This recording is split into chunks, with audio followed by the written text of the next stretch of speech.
Happy Thursday, everybody. Welcome to my DFS lesson of the week. I know we're all getting stoked for the Thursday night football game between my Atlanta Falcons and the New Orleans Saints. And, I just wanted to get this off my chest before you guys go and set your lineups tonight and get ready for the weekend slate.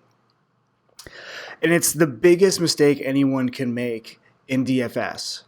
And it is chasing the price tag. Every week, everyone's like, oh my gosh, I have $1,300 left in my lineup. I need to spend up for another player. No, don't do this. Literally, every week. Okay, here, let's do this. I'm going to pull up the perfect lineups from DraftKings NFL in weeks 2 and 3.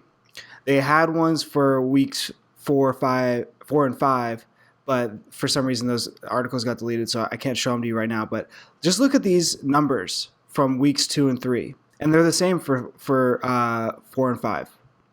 So look, we're here on DraftKings Playbook, and usually every week they post this perfect DFS lineup, which is the maximum amount of points you could get with a $50,000 salary cap. And would you look at that, $1,700 savings on the perfect lineup for 348 points. Now, okay, you might say, this is just 1 week, though. Like, that was just a fluke. I'm sure it's like actually $300. Well, let's go ahead and look at the next week. Boom. Week 3, $1,300 saved for 295 points. Maximum lineup. This is ridiculous. Like, every time one of my friends asks me, Mike, like, I have like $1,300 left. Should I upgrade on one of my players? I have to shake my head. It's ridiculous. The whole point of this game is to score the most points. It's not to spend the most money. It's to score the most points. If life was about spending the most money, housewives in Hollywood would be winning life.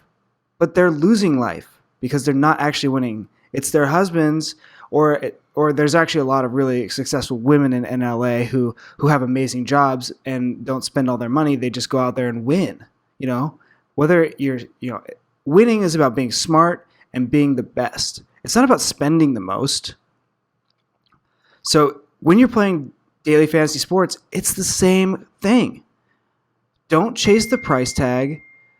Just make sure that you are picking the best players. That's my lesson of the week for fantasy football in DraftKings and FanDuel. Play the best players, and if you have $1,500 left over in your lineup, don't worry about it. Because every week I see people who are like 2 or 3 players away and from like a really good score.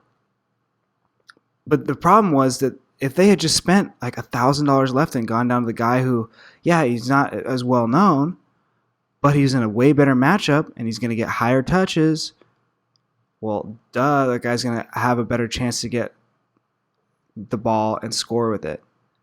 So when you're setting your lineups for tonight, when you're setting your lineups for this week, please do not chase the price tag.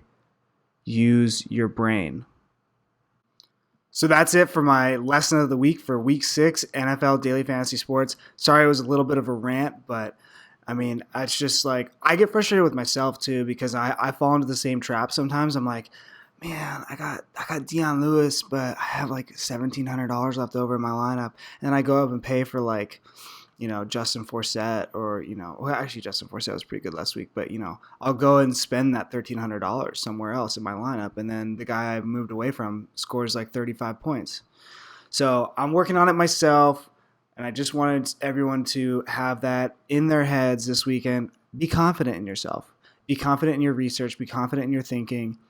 And if you got $1,300, if you got $1,700 left over, don't worry. Don't upgrade. Play the best players. I know it's hard, but just try.